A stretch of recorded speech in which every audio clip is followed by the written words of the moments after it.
Muy bien, vamos a ser absolutamente subjetivos.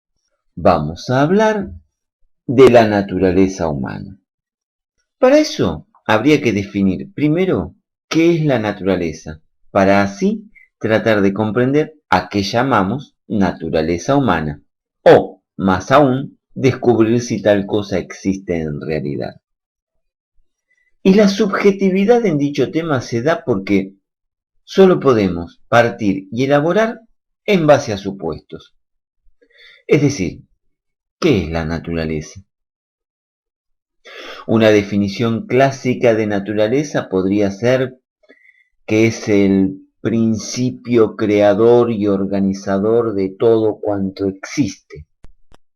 O también que es el conjunto de las cosas que existen en el mundo o que se producen o que se modifican sin intervención del ser humano.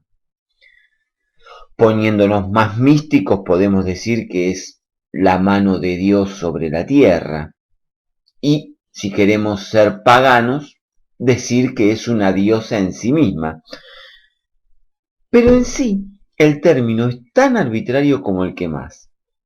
Porque una cosa es que usemos el término reino natural para definir a un estado de cosas de una manera inteligible, y otra, muy distinta, afirmar que dicho reino existe de hecho. Es decir, filosóficamente es muy complicado. Por eso es mejor partir del supuesto de su existencia como tal, ajena a nuestra intromisión o intervención, y, más aún, haciéndonos parte intrínseca de su entramado. Y, partiendo de ese supuesto, ¿podemos afirmar que existe una naturaleza de las cosas? Porque si existe la naturaleza, tiene que existir un estado natural. Este debate sería aún más arduo y trabajoso que el anterior, pero, gracias a Dios, ya lo han dado por resuelto grandes pensadores, como por ejemplo Spinoza, Puedo controlar mis pasiones y emociones si puedo entender su naturaleza. o Jean-Paul Sartre. El hombre es totalmente responsable de su naturaleza y elecciones. Y ellos nos ayudan a partir de una base sobre la cual argumentar con cierta tranquilidad de conciencia. Es decir, si existe la naturaleza como fuerza creadora autárquica en sí misma, también existe algo llamado naturaleza de las cosas. Y entonces podemos concluir que el perro sigue su propia naturaleza, al igual que el caballo, el león, el lobo o el hombre, y sin que las distintas naturalezas de las cosas tuvieran que tener una injerencia las unas sobre las otras, ya que están regidas por el propio marco regulador de la naturaleza misma. O sea, invirtiendo el concepto, si hay una naturaleza de las cosas, es porque hay una naturaleza subyacente que administra naturalmente la armonía entre las cosas y sus propias naturalezas. La naturaleza tiene sus leyes y todo lo natural las sigue por una especie de ósmosis propia del conjunto. Pero bien, ¿cuál es la naturaleza humana? O mejor dicho, ¿por qué es tan importante definir cuál es la naturaleza humana? Sin dudas hay dos maneras de contemplar la naturaleza, y son como un todo donde cada parte cumple su rol en armonía con el resto, donde nada sobra y todo se complementa, o como un mundo salvaje y despiadado donde las especies luchan sin piedad por su supervivencia, generando y manteniendo, merced a esta lucha, un frágil equilibrio natural. Y al hacer esta disociación, arbitraria, no lo niego, podemos comenzar a entender por qué es tan importante definir la naturaleza del hombre. Y aquí es necesario nombrar a un actor importantísimo en este tema, Charles Darwin, quien dijo cosas como: si la naturaleza de los pobres no es causada por las leyes de la naturaleza, sino por nuestras propias instituciones, grande es nuestro pecado. O también, el hombre selecciona para su bien. La naturaleza lo hace para el bien común. Ahora bien, si la naturaleza selecciona para el bien común, ¿puede una especie apartarse tanto del mandato natural de su entorno y seleccionar solo para su propio bienestar? ¿O existe alguna otra especie que genere miseria en sus propios congéneres como mandato natural propio, ajeno y enfrentado al conjunto natural que lo rodea? Sabemos que la naturaleza está llena de situaciones miserables. Los grandes depredadores buscan atacar a la más desvalida de sus presas, y no porque no tengan la fortaleza suficiente para enfrentarse con el más fuerte, sino porque es más fácil ir por una cría que por un macho adulto, y ello sería, sin dudas, una actitud cobarde y miserable si no fuera natural.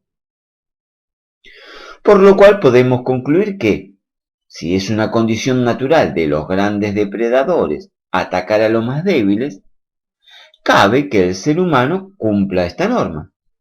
Y si un depredador común y corriente puede tener actitudes miserables por naturaleza, cuánto más miserable puede ser el más grande y terrible de los depredadores que pisó el planeta. Sin embargo, estamos hablando de la naturaleza humana. Y entonces cabría preguntarse, ¿la naturaleza humana es depredadora?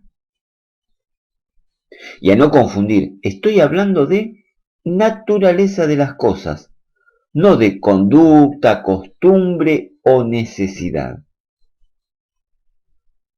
¿El ser humano era originalmente un depredador? Si evolucionamos como nos han contado que lo hicimos, ¿no fuimos originalmente homínidos recolectores que naturalmente no estaban preparados para la depredación? Digo porque la naturaleza del depredador es muy distinta a la del depredado. Se me puede decir que después de cientos de miles de años de habernos convertido en depredadores, nuestra naturaleza cambió. Pero, ¿cambia la naturaleza? ¿O es ese impulso primal de nuestro más recóndito pasado que se mantiene intacto en nosotros a través de los siglos? Yo puedo llegar a un puñado de conclusiones y ustedes a otras completamente distintas, y en verdad, como estamos hablando de subjetividades, cualquiera puede estar en lo cierto o equivocarse.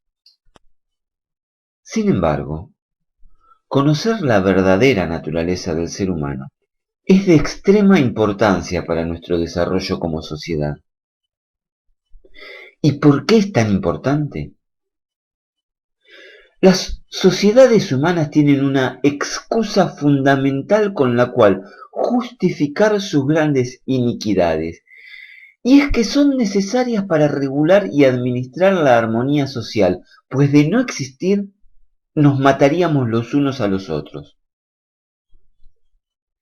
Es decir, las formas de gobierno humanas pueden ser injustas o justas, despóticas o democráticas, opresoras o libertarias. Pero si hay algo en lo que coinciden, es en que son necesarias. Pues si el ser humano no es gobernado y contenido dentro de una normativa, se autodestruiría. Y este planteo solo puede ser sostenido si la naturaleza humana es por sí misma destructiva y depredadora. Si no, no se sostiene. Un ser despiadado y miserable por naturaleza requiere de sus mejores exponentes para desarrollar un marco social que lo mantenga a salvo de sí mismo. Pero un ser pacífico y social por naturaleza, no. Es decir, si la naturaleza humana es buena, no es necesario ningún marco regulador para poder vivir en armonía con nuestro entorno y con nosotros mismos. Y entonces los gobiernos humanos entrarían sobrando en esta construcción. Seguramente la imagen del mundo civilizado, tal y como se presenta ante nuestros ojos, con toda su abrumadora carga de iniquidades, hambrunas, matanzas y explotaciones, nublan bastante nuestro discernimiento en este aspecto. Ver a un misil teledirigido impactando sobre una escuela repleta de niños nos obliga a pensar que hay algo terrible en la naturaleza del hombre. Sin embargo, no puede medirse la naturaleza de ningún ser basándose en la construcción social que ha desarrollado, porque una cosa es la conducta social y otra muy distinta la naturaleza de la especie. El ser humano se volvió depredador como conducta social, no porque lo fuera por naturaleza. Entonces, toda la miserabilidad emanada de ello puede recaer en la conducta social y no en su naturaleza intrínseca. Solemos poner como ejemplo de naturaleza humana a las guerras o las grandes masacres, pero ¿es válido ese ejemplo? ¿El hombre común va a la guerra porque quiere? ¿O va a la guerra obligado por un contexto social que lo exacerba y condiciona? Se dice que el hombre es el único animal que mata por placer, pero ¿mata realmente por placer? ¿O mata por satisfacer un morbo generado por el entramado social que lo contiene? No hay ninguna valoración que pueda hacerse desde el hoy que nos revele que la verdadera naturaleza del hombre es desalmada y despiadada, pues a cada ejemplo lo antecede un condicionante social. Sin embargo, aún académicos suelen concluir que si el ser humano no estuviera resguardado por un estamento superior que lo gobierne y lo instruya, se autodestruiría, lo cual termina siendo muy conveniente para los estamentos superiores que nos gobiernan, nos llevan a la guerra, nos masacran, nos explotan o nos hambrean bajo excusa de protegernos de nosotros mismos. Hay, para mí, una única manera de medir en el mundo actual la verdadera naturaleza humana, y es en las catástrofes. Cuando el ser humano, en ese frágil momento de vulnerabilidad absoluta, en ese instante fatal en el cual la razón lo abandona por completo, actúa acorde a los mandatos de su propia naturaleza. Cuando, por ejemplo, después de un terremoto, en un edificio a punto de colapsar, con gente atrapada en su interior, el transeúnte casual se olvida de sí mismo y pone en riesgo su propia integridad para rescatar a un desconocido por el solo hecho de saberlo en peligro. Yo, particularmente, con toda la subjetividad que el tema amerita, considero que ahí es donde se ve la verdadera naturaleza del ser humano. Porque ahí es donde puede, por un instante de irracional pulsión, despojarse de todo condicionante social y actuar por instinto, es decir, por naturaleza. Claro que si esa fuera nuestra naturaleza, sería muy difícil justificar los ejércitos, los métodos represivos, los estamentos sociales, los gobiernos, en fin, sería muy difícil justificar muchas cosas que suceden por nuestro bien. Muy bien, yo les digo más o menos qué es, ustedes dirán por qué no funciona.